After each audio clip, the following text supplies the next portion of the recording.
Having discussions with high schoolers is a task on a regular day.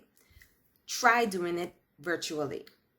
Well, with this model, I'm going to teach you how to never have a quiet Zoom room again.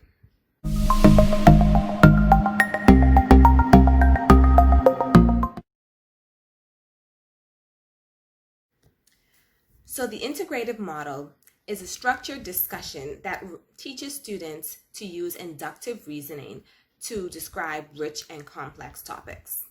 Today, I'm going to be showing you how I teach radioactivity to a group of high schoolers using the integrative model.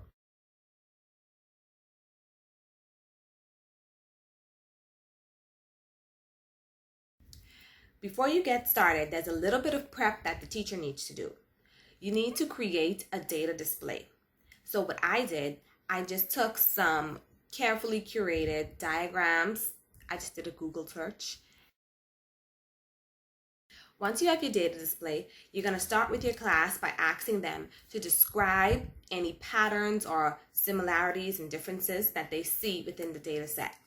Now at this point, they're going to be a little nervous and they're going to probably, be a little hesitant, but it's important to let them know that this is just like brainstorming and there are no right or wrong answers at this point. To keep track of responses, I just drew up a little table in Google Slides.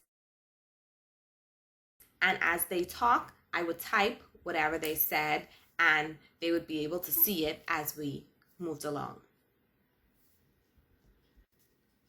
So I just had the students make a list of attributes that they would give to the things that they were seeing in my data set.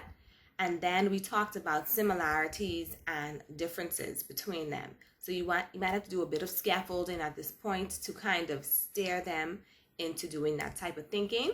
But after about 2 minutes, I was able to get a whole list of responses from my students.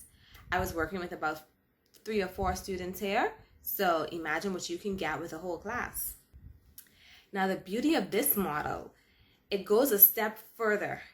Not only do the students look for patterns, not only do they compare and contrast, but they also hypothesize. So this is perfect for science teachers. So here, at this point, what I had the students do, I gave them different scenarios of different types of decay, and they had to tell me, well, what would happen if we had too many protons? What would happen if we had too many neutrons?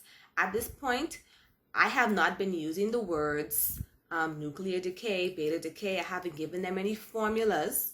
This is all just inductive reasoning. Here's a little bit of how that discussion went. That's like cats and dogs. It's not the same thing. So what's the opposite of an electron? I so lost. How can you? Beta? I don't know. What do you know about an electron? It orbits on the electron. shell. A what? A positive electron. Exactly. That's right. A positron. That's possible. What do you mean? What? Physics. You I gotta go. neutrino I gotta go. and a Good night. positron. So as you can see, once the ball gets rolling with this, it's a little hard to slow down. The students had a great time. We talked for at least an hour. I had to run them after a while, but I'm telling you, if you use this model, you're gonna get them to talk. And right now, discussions are gonna be a very important part of our everyday classroom activities because there's going to be so many limitations on things that we can't do anymore in terms of group work and small groups. So teaching students how to have really effective discussions is something that I think every teacher right now should be working on getting a discussion model under their belt.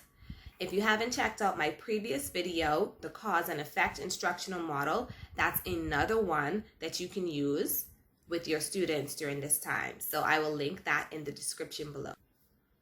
If you like this video, please comment, tell me how you would use this in your classroom, hit that notification bell, and of course, if you haven't already, subscribe to my channel. Until then, happy teaching.